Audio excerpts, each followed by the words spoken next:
something I wanted to touch on is the infamous Slide 9 that was discovered by a fellow researcher, also called Jay, creator of the platform The Mind Sublime, who discovered on Christopher Mellon's webpage an AATIP presentation slide, which included within it some pretty disturbing conclusions.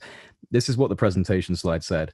The science exists for an enemy of the United States to manipulate both physical and cognitive environments in order to penetrate US facilities, influence decision makers, and compromise national security. The slide then goes on to list the applications of this science, which includes psychotronic weapons, penetration of solid surfaces, alteration or manipulation of biological organisms, instantaneous sensor disassembly, unique cognitive human interface experiences, and one of the most disturbing and intriguing, anomalies in the space-time construct. Now, this slide, if I'm correct, is essentially saying that a science or technology exists that would allow for the complete and total manipulation of both cognitive and physical environments, including the manipulation of the very fabric of space-time itself. Is that correct?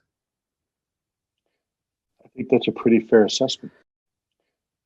Right. So this slide also mentions how the Department of Defense has been involved in similar experiments in the past and has relationships with renowned subject matter experts, finishing off by saying that the DoD controls several facilities where activities have been detected. Now, many credible investigators and government insiders have alluded to the participation of United States Special Forces engaging in psychological warfare, testing operations on US soldiers. Some have even claimed that perhaps these activities were responsible for a portion of the alleged UAP sightings over nuclear facilities and may have been conducted as penetration tests under the purview of a top secret program. One proponent of this theory is Dr. Jacques Vallée. In fact, he has been a long-standing proponent of this idea in various capacities over the years, hypothesizing that man-made illusions have in fact been behind a number of famous cases over the years, stating further that he has met Special Forces veterans who have admitted as much.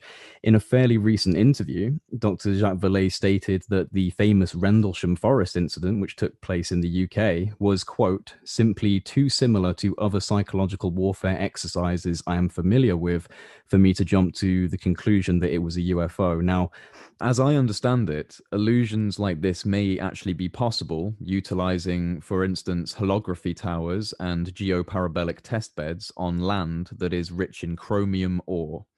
The idea goes back all the way to World War II, with the successful tactics of psychological warfare against the Germans in the form of phantom armies on the ground and phantom fighter planes in the sky. The concept also stems to things like Operation Bluebeam and even alleged false indication and warnings.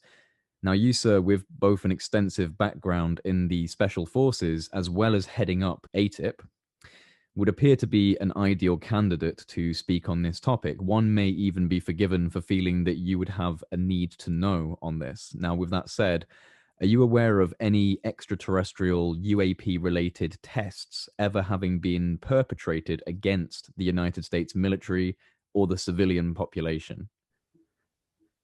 By Americans? By the American government? Or yes, or by another foreign adversary, human? Not by the American government.